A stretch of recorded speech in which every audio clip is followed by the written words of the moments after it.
La gare des Guillemins était vêtue de rouge aujourd'hui. La FGTB tenait à adresser un message fort avant les élections.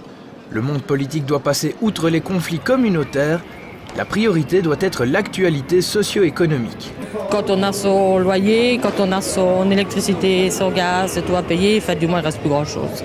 La pension moyenne qui a été payée par l'Office national des pensions est de 934 €. C'est beaucoup trop peu. Ils étaient 100 000 selon les syndicats, 56 000 selon les forces de l'ordre à défiler dans les rues de Bruxelles. Ils ont répondu à l'appel lancé par les syndicats européens pour crier leur colère face aux mesures d'austérité prônées par les gouvernements européens. La place Saint-Paul rouge de monde ce vendredi en fin de matinée. Et les militants de la FGTB Liège-Ouistreham ont répondu en nombre à l'appel de leur syndicat pour cette mobilisation contre le projet d'accord interprofessionnel. Ce vendredi, dès les premières heures, les piquets s'installaient aux quatre coins de Liège. Impossible de digérer certains points de l'accord interprofessionnel. 0,3% pour 2 ans, c'est se foutre de la gueule du monde et ça ne va pas. Tout à fait d'accord, tout à fait d'accord. Je crois que c'est pas seulement un petit groupe qui doit faire ça, c'est tout le peuple qui doit faire ça. Ici, on n'a pas encore compris que les gens en auront le bol et qu'on veut absolument avoir des marges de manœuvre pour pouvoir discuter dans nos entreprises pour des augmentations de salaire, ça ne passera pas. Il faut bien leur montrer que leur agressivité vis-à-vis des salaires et vis-à-vis des revenus des travailleurs, ça ne peut plus durer. C'est un recul social qu'on ne peut pas accepter. C'est vers là qu'ont convergé des syndicats venus de toute l'Europe. Ils interpellent les dirigeants de l'Union. Pour eux, il faut s'attaquer au chômage avant d'adopter des plans d'austérité. Camarades, nous devons tous ensemble exiger du politique qui met tout en œuvre pour que la sidérurgie continue à vivre à Liège. Tous ensemble, hey, hey. Je pense que nous aurons un débat dans les prochains jours sur le secteur des titres-services et sur la qualité des emplois qui sont proposés. Donc on garde espoir, je pense qu'on peut gagner et on doit gagner ce combat qui est en train d'agir. C'est une marée humaine aux couleurs syndicales qui envahit les rues de Bruxelles aujourd'hui.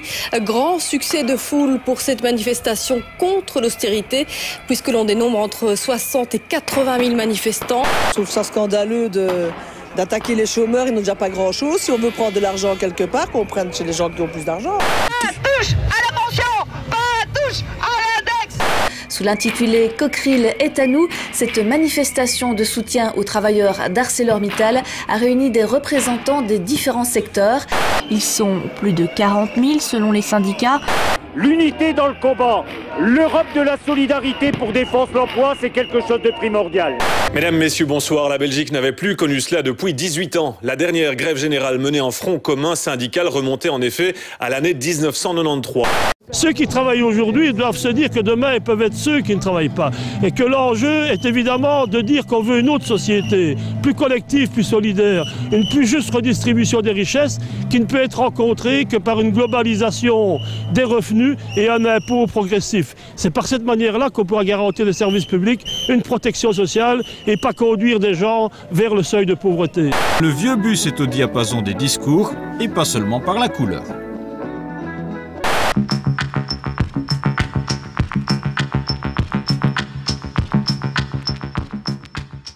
Vous allez vous représenter aux élections, vous avez été délégué, vous avez été représentant des travailleurs. Qu'est-ce qui vous motive? Ce qui me motive, c'est que je suis convaincu que dans l'entreprise, on doit travailler sur les conditions de travail et sur l'emploi. 5000 citoyens disent stop, stop à l'austérité, aux mesures contraignantes qui vont à l'encontre des travailleurs. La place Saint-Paul est rouge de monde, rouge de colère également. Arrêtez votre arrogance et acceptez une vraie concertation dans le respect de tous. Pas des mesures d'austérité sur le dos des travailleurs, des locataires sociaux. Attaquez-vous au capital et aux nantis. Près de 40 000 manifestants dans les rues de Bruxelles, une manifestation nationale contre l'austérité. Grand rassemblement de foule à l'occasion de cette marche pour l'emploi à Liège. Vous marchez pourquoi vous aujourd'hui?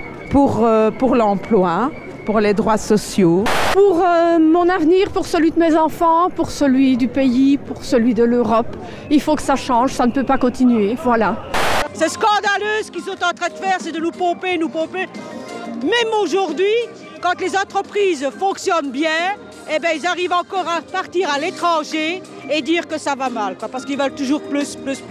Quand on donne de l'argent à une entreprise, on doit veiller à ce que dans le cas où elle n'honore pas l'utilisation de son argent public, qu'il y ait une possibilité de récupération pour l'État. Les syndicats socialistes et chrétiens sont passés à l'offensive. Ils réclament l'harmonisation vers le haut des statuts d'ouvriers et d'employés. Pas question de perte d'avantages ou de salaire. Les actions du jour, arrêt de travail, piquet de grève, blocage de route, avec parfois quelques coups de colère. Une centaine de travailleurs s'occupent actuellement du chantier de la nouvelle tour des finances à Liège. Plus de la moitié d'entre eux sont étrangers, beaucoup de Portugais nous dit-on, qui ne travailleraient pas dans des conditions légales. La FGTB veut dénoncer ce qu'on appelle un dumping social, de l'esclavagisme moderne. Il y a une personne qui obtient un marché et puis il y a des sous-traitants de sous-traitants de sous-traitants et on constate qu'on a toute une série de pratiques comme ça. C'est de l'esclavagisme moderne. 32 000 exclus, à quand la priorité à l'emploi? À quand une vraie politique de l'emploi qui donne du travail aux jeunes et aux moins jeunes? Les chômeurs ne sont pas des statistiques, nous allons le dire avec force.